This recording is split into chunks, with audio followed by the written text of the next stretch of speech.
Welcome back to my YouTube channel. जैसा कि मैंने आपको प्रीवियस वीडियो में बताया था कि 2017 के पेपर में सिर्फ आपको सब्जेक्टिव पार्ट जो है अलग से क्वेश्चन पेपर में जैसे आपका ऑब्जेक्टिव वाला था उसी के पीछे आपको जो है सब्जेक्टिव क्वेश्चंस भी दिए हुए थे और आपको आंसर शीट के लिए एक अलग से बुकलेट मिली थी, जैसा अब नहीं होता है। इस ईयर क्या होगा पैटर्न वी डोंट नो कि क्या इस बार रखेंगे पैटर्न, बट अभी जो एंट्रेंस एग्ज़ाम हुए हैं 2018 से लेकर के स्टिल 2021 तक, वहाँ पर आपको क्वेश्चन सारे एक साथ दिए होते हैं और वहीं पर जो है आपको आंसर लिखने होते हैं।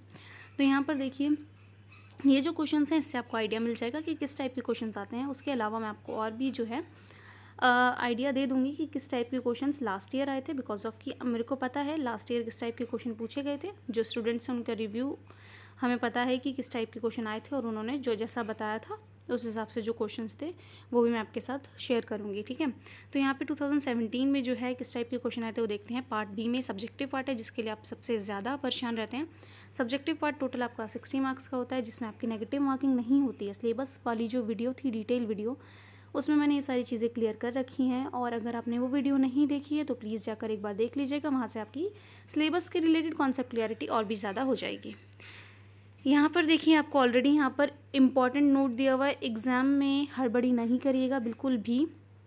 ये आपके लिए मैं आपको फिर से एक सजेशन दे रही हूँ कि एग्ज़ाम में बिल्कुल भी हड़बड़ी मत करिएगा। एग्ज़ाम में हमेशा ऐसे ही नोट दिया होता है कि या तो आपको अगर कि 12 मार्क्स के क्वेश्चन होंगे तो आपको 5 क्वेश्चन अटैम्प्ट करने होंगे, और अगर 12 मार्क के क्वेश्चन नहीं है, ईच जो है क्वेश्चन वो 10 मार्क का है, तो आपको 6 क्वेश्चन अटैम्प्ट करने होंगे। तो वहाँ पर जो है मैं सिलेबस वाली वीडियो में मैंने आपको बताया था कि वहाँ पर आपको केयरफुली जो है वो रीड करना होता है कि कितने क्वेश्चंस दिए हुए हैं और कितने क्वेश्चन करने हैं। हमेशा जो होता है जैसे कि यहाँ पे 5 क्वेश्चन मेंशन कर रखा है कि आपको अटेम्प्ट करने हैं और ईच क्वेश्चन जो है वो 12 मार्क्स का है, तो यहाँ पर जो आपको बाकी क्वेश्चंस जो दिए हुए हैं कितने दिए गए हैं वो 6 क्वेश्चन दिए हुए हैं। तो यहाँ पर हमेशा एक क्वेश्चन हमेशा ऐसा रहेगा आपके क्वेश्चन पेपर में जो आप स्किप कर सकते हैं। जो टॉपिक अगर आपको ढंग से नहीं आता है तो आप बाकी टॉपिक अच्छे से कवर करिए, आपके पास एक क्वेश्चन ज़रूर ऐसा रहेगा जिसको आप स्किप करके आ सकते हैं। तो यहाँ पर देखिए क्वेश्चन देखिए, discuss in brief the life of prophet Muhammad सल्लल्लाहु अलैहि वसल्लम at Mecca and his mission.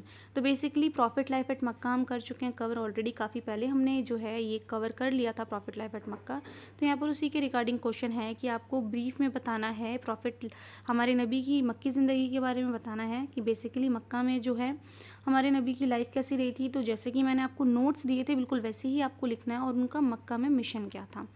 तो जैसे कि इस्लाम स्प्रेड करना और ये सारी चीज़ें जो हम ऑलरेडी जो मक्का वाली पीडीएफ है हमारी प्रॉफिट लाइफ एट मक्का जो मैं आपको ऑलरेडी पढ़ा चुकी हूँ, वहाँ पर मैंने ये सारी चीज़ें बहुत अच्छे से क्लियर करी है। अगर आपने वीडियो नहीं देखी है तो आप जाके देख सकते हैं।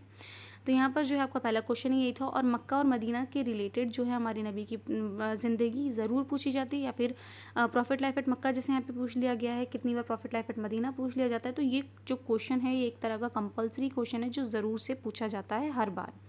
लास्ट ईयर 2021 में जो क्वेश्चन पूछा गया था बेसिकली वो क्वेश्चन ये था कि वहाँ पर मक्का और मदीना मेंशन ना करके ये मेंशन था कि हमारे नबी ने जो इस्लाम फैलाया था वो किस तरीके से फैलाया था, इस टाइप का एक क्वेश्चन आया था।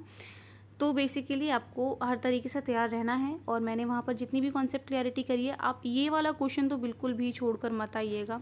आपको जितनी चीज़ें अच्छे से जहन में हैं आप वो सारी चीज़ें लिख कर आ जाइएगा अच्छे से, और इंशाल्लाह आपका जो है जिस हिसाब से मैंने आपकी प्रिपरेशन कराने की कोशिश करी है आप लोगों का सिलेक्शन हो जाएगा अगर आप उसी तरीके से अच्छे से चलेंगे।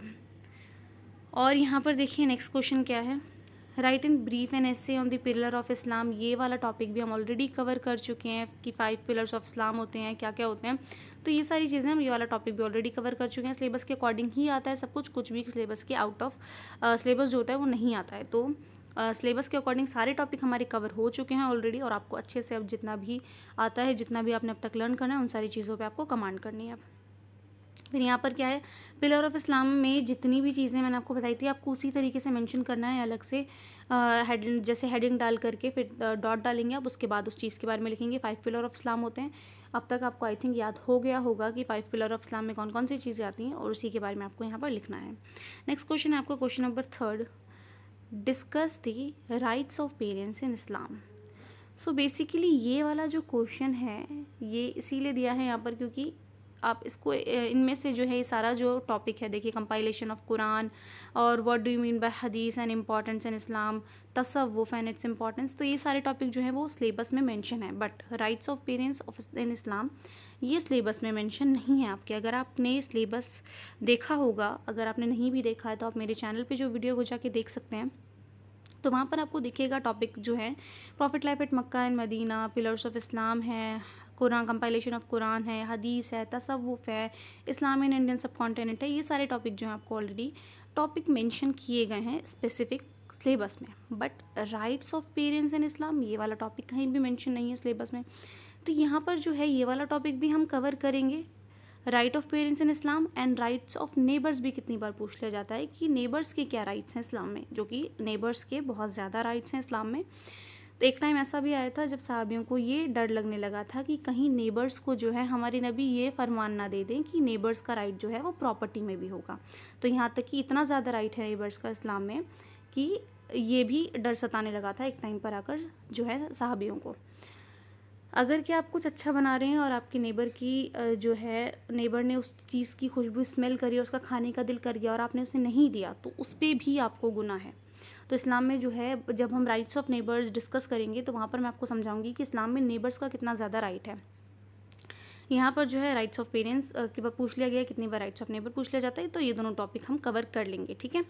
उसके बाद है आपका fourth question, right A short note on the compilation of Quran. Compilation of Quran हम ऑलरेडी कर चुके हैं।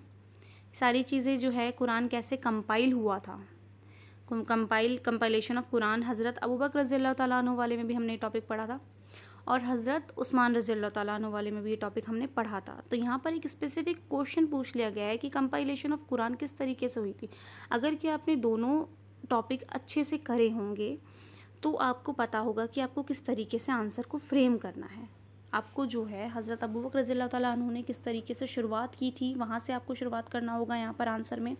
इसके लिए अलग से मैं PDF बनाऊँ, इतना टाइम नहीं है अब, लेकिन हाँ वो आंसर मैं आपको ये कहूँगी कि मेरी साइड से मैंने कवर कराया है बिकॉज ऑफ कि वहाँ पर मैंने आपको अच्छे से समझाया था कि कंपाइल कैसे की गई थी कुरान। तो यहाँ पर जो है ये बिल्कुल भी आउट ऑफ सिलेबस नहीं है। कुरान वाली जो वीडियो है वो वाली वीडियो भी PDF जो है आप लोगों ने देखी होगी, वो पूरा अच्छे से है। वहाँ पर हज़रत उस्मान, हज़रत अबू बकर रज़ियल्लाहु तआला अन्हु के बारे में सब कुछ अच्छे से वहाँ पर मैंने क्लियर करा है। तो वहाँ पर जो है आपको अगर आपने कुरान वाली जो वीडियो है वो मैंने अपना कंपाइलेशन ऑफ कुरान वाली वीडियो ऑलरेडी अपलोडेड है चैनल पर, अगर कि आपने नहीं देखा होगा तो आप जाकर देख लीजिएगा। तो यहाँ पर जो है ये क्वेश्चन भी आपका सिलेबस से ही है।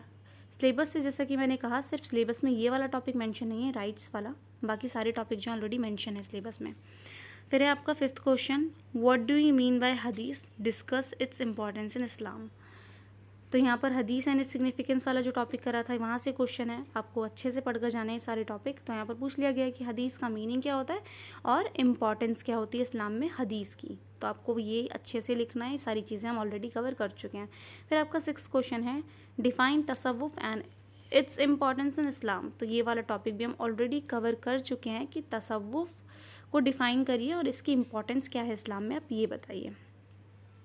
तो बेसिकली जो है इस टाइप के क्वेश्चन आते हैं। और 2017 में जो है आपसे पायस कैलिफेट के रिलेटेड एक भी क्वेश्चन नहीं दिख रहा होगा आपको, लेकिन अब जो है अक्सर पूछा जाता है, पायस कैलिफेट ज़रूर आता है एग्ज़ाम में, पूछा जाता है। तो पायस कैलिफेट बिल्कुल भी स्किप करने की कोशिश मत करिएगा। हज़रत अबू बकर रज़ियल्लाहु तआला अन्हु के बारे में ज़रूर पूछ लेते हैं, हज़रत उस्मान रज़ियल्लाहु तआला अन्हु के बारे में और हज़रत उमर रज़ियल्लाहु तआला अन्हु के बारे में अक्सर पूछ लिया जाता है। इन तीनों के बारे में बार बार रिपीट होकर क्वेश्चन आ जाते हैं एग्ज़ाम में, तो आपको ये टॉपिक अच्छे से कवर करना है। इसके अलावा जो है इस्लाम इन इंडियन सब कॉन्टिनेंट, ये टॉपिक जो है 2020 में भी पूछा गया था, 2021 में भी ये क्वेश्चन आया था। 2022 में आएगा या नहीं इस चीज़ पे थोड़ा डाउट है, लेकिन आप अपनी साइड से पूरा कवर करके जाइएगा। और बाकी जो है क्वेश्चन इसी टाइप के आते हैं और आपको बिल्कुल टेंशन लेने की ज़रूरत नहीं है, ये सारी चीज़ें ऑलरेडी हम कवर कर चुके हैं। तो आउट ऑफ सिलेबस कुछ भी नहीं आएगा, सब कुछ ऑलरेडी सिलेबस में हम कवर कर चुके हैं। तो बस आपको सारी चीज़ें अच्छे से कवर करके जानी है और जितना आप लोगों ने अच्छे से लर्न करा है, मैंने बुक्स PDF जो सब कुछ आपको प्रोवाइड करा है, आपको बस उसी के रिगार्डिंग प्रिपरेशन करनी है और अपना जो है एग्ज़ाम अच्छे से लिख कर आना है। एग्ज़ाम के लिए all the best. And exam जैसा भी जाए आप लोग मुझे आके कमेंट सेक्शन में ज़रूर बताइएगा कि आप लोग का एग्ज़ाम कैसा गया है। और जो लोग मेरे साथ व्हाट्सएप पे भी कनेक्टेड हैं उनसे मेरी रिक्वेस्ट है कि एग्ज़ाम देने के बाद मुझे अपना क्वेश्चन पेपर्स भेज दीजिएगा, ताकि मैं उस हिसाब से देखूं कि क्वेश्चन का लेवल क्या था इस बार। और जो एमसीक्यू की जो सीरीज़ है वो भी इंशाल्लाह जल्दी चैनल पे स्टार्ट हो जाएगी, तो उससे आपको आइडिया हो जाएगा कि एमसीक्यू किस टाइप के आते हैं। चैनल को अब तक सब्सक्राइब नहीं करा तो सब्सक्राइब कर दें, बेल आइकन प्रेस कर दें। मिलते हैं नेक्स्ट वीडियो में। अल्लाह हाफ़िज़।